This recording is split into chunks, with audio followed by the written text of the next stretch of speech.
Coming up, we have a new episode from our series 80s Hidden Gems, the movie soundtrack version. So I'm going to count down my top 5 hidden gems from 80s movies. I'm excited about this because we have the actual artists telling us the stories. If you're a John Hughes fan, this is a can't miss. It's coming up. Hey Music Junkies, Professor of Rock, always here to celebrate the greatest artists and the greatest songs of all time. You know, if you loved MTV in the 80s and you want content you're not going to find anywhere else, subscribe right now, hit the bell so that you always get our daily content. Also, join our exclusive club, the Dean's List, by clicking on our Patreon link below that helps us to create more videos and do many more interviews. Now today I want to count down 5 of the best hidden gems from 80s movies. These are treasures that we've taken for granted, I think. These are 5 seemingly passed over songs from the 80s that ought to be in more regular rotation in our lives. Now, as a bonus, I have artist commentary on just about every single one of these. So let's go ahead and get started. Coming in at number 5, it's a song by an artist who ruled 1984 alongside some other superstars at that moment. You know, with his Take No Prisoners bar band, The News. It's Walking on a Thin Line by Huey Lewis and The News. This comes from the 1984 movie The Wildlife.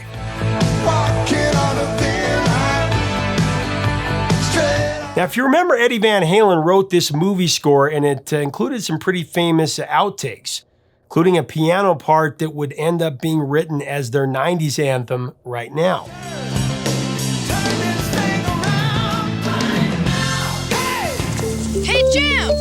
Jim! Hey, Tony, what's up? How's it going? All right. Anyway, the movie was billed in this way. From the creators of Fast Times at Ridgemont High comes a movie even faster. From the creators of Fast Times at Ridgemont High comes something even faster. Now, some assumed it was a cousin to the film since it covered similar themes and was also written by Cameron Crowe. Did have a few things in common with the predecessor. Instead of Sean Penn, it starred his brother, the late Chris Penn from Footloose fame. And it also had Eric Stoltz and Leah Thompson, who would join up ever so briefly the next year for Back to the Future. That is until Michael J. Fox replaced Stoltz. Marty, I'm sorry, but the only power source capable of generating 1.21 gigawatts of electricity... Alas, they would return again in John Hughes' Some Kind of Wonderful. What? The film would perform well below expectations, but it did have a really good soundtrack. It had Prince's Dirty Mind. And Madonna's Burning Up.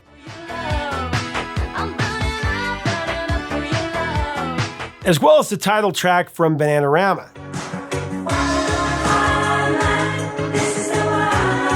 It also included this song by Huey Lewis and The News.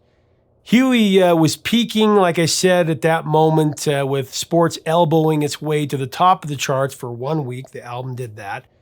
Huey's contribution to the film was the catchy yet gritty Walking on a Thin Line.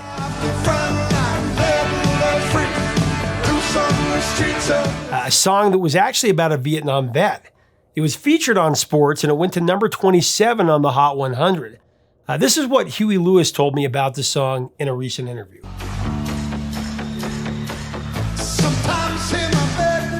It was written for the vets. It's written by a guy called Andre Pessis, who's a good friend of ours, and Kevin Wells. Kevin Wells was a drummer in Clover, the last drummer in Clover. And he wrote the music, and Andre wrote the lyric, and they wanted me to sing it for a demo. And so I just, as a favor to them, I said, sure, I'll sing it. I hadn't heard it.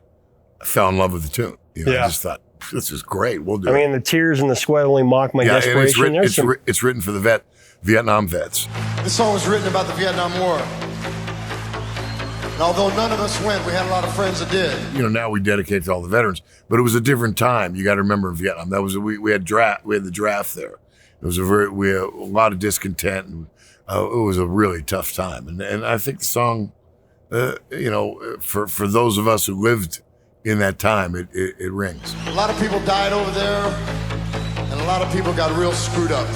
And this one's for them. I love your live versions of it. Every time I can hear a different live version of it, because there's a lot of passion there. And I love it. Labeled as Freaks Loose on the Streets of the City. The second verse, when you say, Taught Me How to Shoot to Kill. Taught me how to shoot to kill. That's one of the greatest sounds in a song ever. The way that you guys got that I don't on record. know. I can't remember how we did that. I think shotgun. I think we actually did a shot. We actually shot. You know, in Hard to Rock and Roll, the New York is everything saying nobody said everything. That's a real car that we mic'd up outside the studio. Sounds like an old 1954 Dodge, you know, with one of those old horns.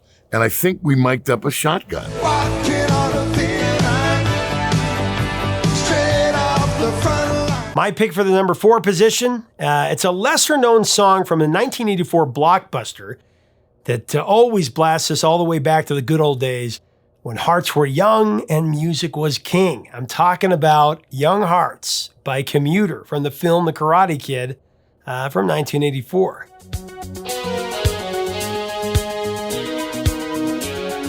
Oh, how I love this song. I mean, I know it's a fairly simple pop song, but it has a magic to it because it's so 80s.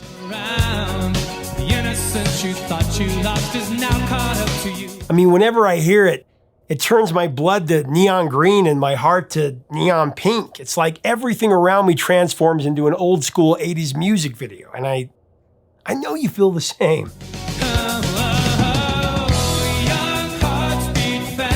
It's a slice of our childhood that makes me scream inside with joy. I don't know about you, but whenever I hear it, I want to take a trip down to Golf and Stuff with Daniel LaRusso and the angelic 80s goddess, Allie Mills. And you'll play some air hockey. Now, the song was written and performed by Dave Miranda, a Grammy-winning composer, producer, and singer who also co-wrote the Sarah McLachlan classic, I Will Remember You. Interesting little fact there.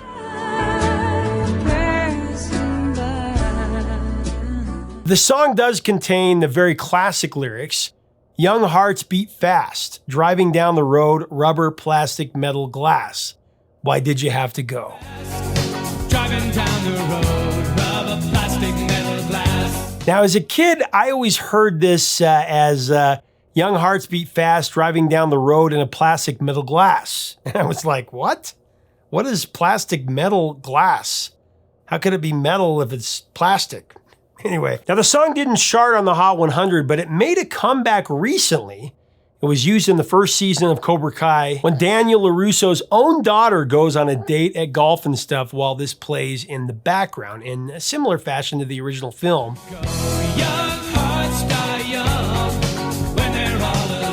While I was watching it, I just pumped my fist with glee. You know, I just fell off the couch in nostalgic wonderment. There's no turning back now. Coming in at number 3, a song from a blue-eyed soulster who made his bones in America by covering a song originally written and recorded by the most famous duo in history. It's Paul Young, Love of the Common People, from the John Hughes classic 16 Candles. Daddy's gonna buy you a dream that cling to. Mama's gonna love you just as much. What a great movie. I mean, 16 Candles, that was John Hughes' foray into the teen film culture. And it not only soared at the box office, it opened the door for everything that followed. It also introduced the world to one Molly Ringwald, and teen movies would never be the same thereafter. You're still 15. Love of the Common People was written long ago by John Hurley and Ronnie Wilkins, and it was first cut by the Four Preps in 1967. Because she's living in the love of the common people. It's been covered a lot of times since then by everybody from the Everly Brothers to Waylon Jennings to Bruce Springsteen, and of course, 80s icon Paul Young, who had his biggest hit in 1985 when he covered Daryl Hall and John Oates' soulful song, Every Time You Go Away. That, of course, went to number 1 and put him on the map here in America. Every time you go away. But Paul Young, one of the highlights of his career is when he started off the all-star charity event, Do They Know It's Christmas? He is actually the first voice that you hear. I mean, how nerve-wracking would that be? You're looking around the room, you're seeing Bono, you're seeing George Michael, Duran Duran, you know, Simon Le Bon. I think it's pretty awesome because he nailed it. There's no need to be afraid. This is what Paul Young said about Love of the Common People in an interview that I recently did. It was released in 82, and initially it failed to chart. But then as the other songs did well, Wherever I Lay My Hat, and of course Come Back and Stay, re-released, went to number 2, did very well. That was first covered by Waylon Jennings. Did you ever hear that version? Yeah, I've got the Waylon Jennings version. I've got the Four Preps, Nicky Thomas, mine. It's quite a well-covered song. Yeah. He is living in the love of the common people. Smile. She's living in the love of the common people. Smiles. Living in the love of the common people, far from the heart of a family man. But like I say, I'd only heard, I mean, I was 14 when the reggae version came out, so that's all I knew. She's living in the love of the common people. Smiles through the heart of a family man. It was only much later that I went back and found that it was a country song, so I looked back and found the Waylon version. The music video, your parents were in that video. That's right, yeah. Yeah. What do you remember about the music video? They gave us the princely sum of £5,000 to make it, and, which was nothing. So my manager was supplementing his percentages, my manager, by running a venue in London. Yeah. It was called The Venue, and it was in Victoria. So he said, with much jiggling around, he got the venue for nothing. And loads of the people that used to work at the venue are in the video. Yeah. So are a load of my friends. And then the director said, I'd like to have your mum and dad in it. But he said, but your real mum and dad. He said, what's the point of getting actors? We might as well have the real thing. So we got them into the video.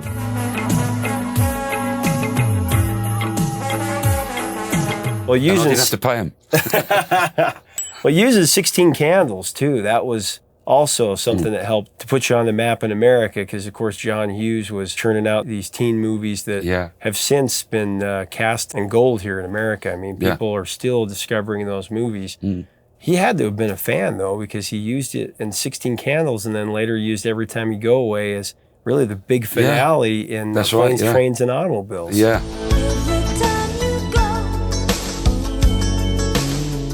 Of course, that one, though, by that time, Warners were at war with CBS. Yeah. And Walter Yetnikoff wouldn't let my version in. I know. Which was really annoying. About that. I think some friends of mine even went to see an early cut in LA. And they were the ones that told me it's going to be in the movie. And I was, yeah, great, you know. With a whole lot of love and a warm conversation, but don't forget to pray. Now, as we move forward toward the #1 spot, I do want to thank our sponsor, Zenni Eyewear. When you go to Zenni.com, you can design your own pair of glasses for less than the price of a vinyl record. Actually, you can get a pair now for $6.95. It's hard to believe, I know. $7.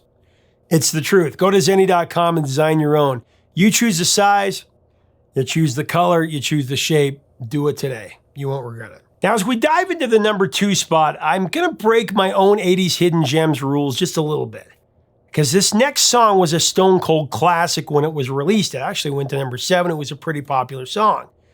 But it really hasn't been played a whole lot on the station since. I don't hear it very often. It's Bust a Move by Marvin Young, otherwise known as Young MC. Says she wanna dance cause she likes the groove, so come on, fatso, and just bust a move. This is from another John Hughes classic, Uncle Buck. Just doesn't get the accolades it deserves. It starred the ever-brilliant John Candy. John Candy is always the scene stealer. Go downtown and have a rat gnaw that thing off your face. There's also this classic one.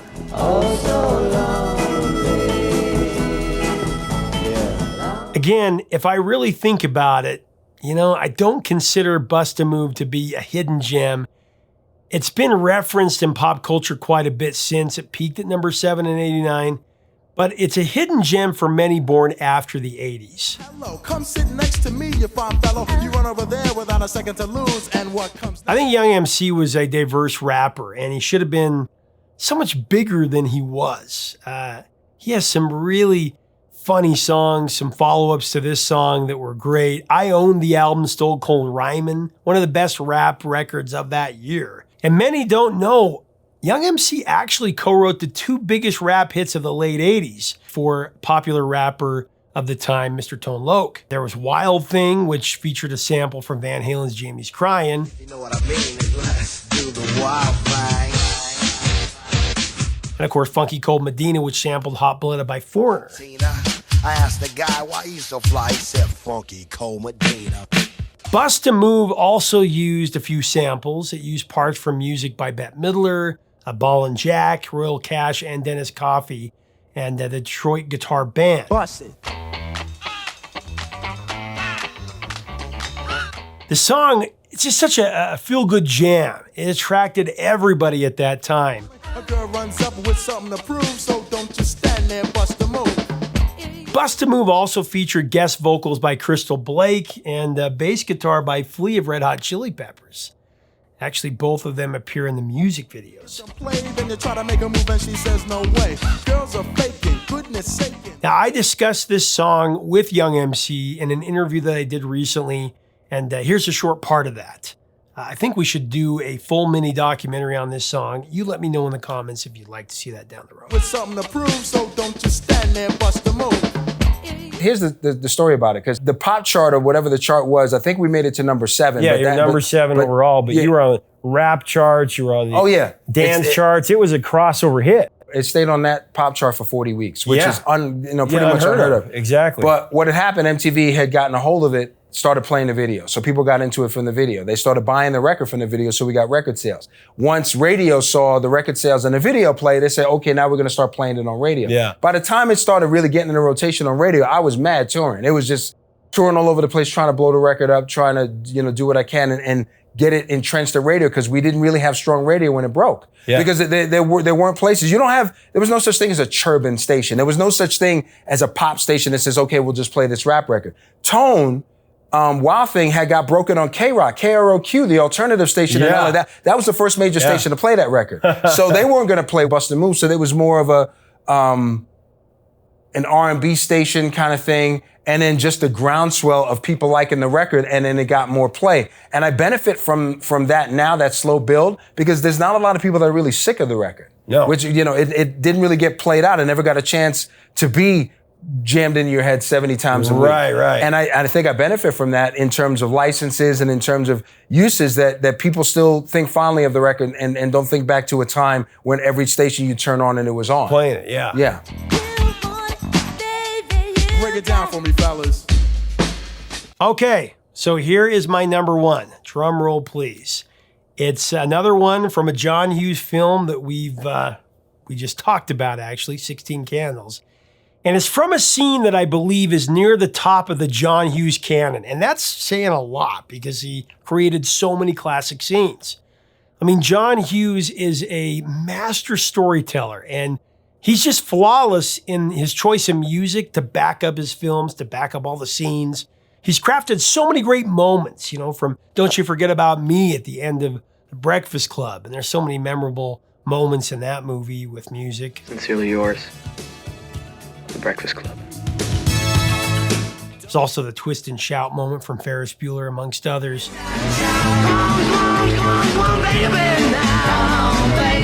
One of my favorites is the end scene of 16 Candles, where Molly Ringwald's character Samantha Baker gets the guy of her dreams, Jake Ryan.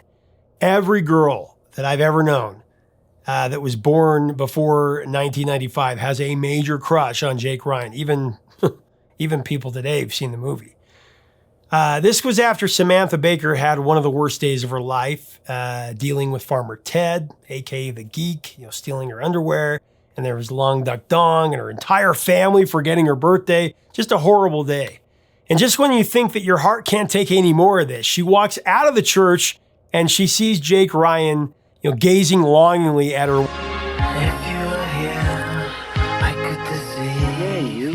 And an unknown album track by the Thompson Twins plays in the background.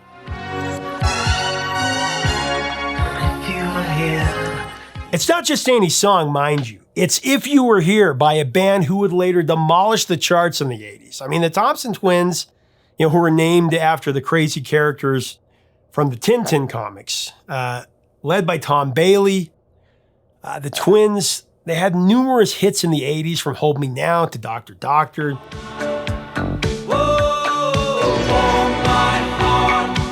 King for a Day, and Lay Your Hands on Me, one of my favorites.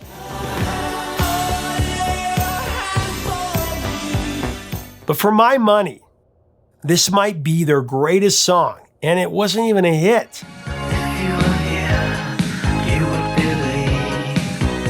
This song was a perfect choice for this end scene.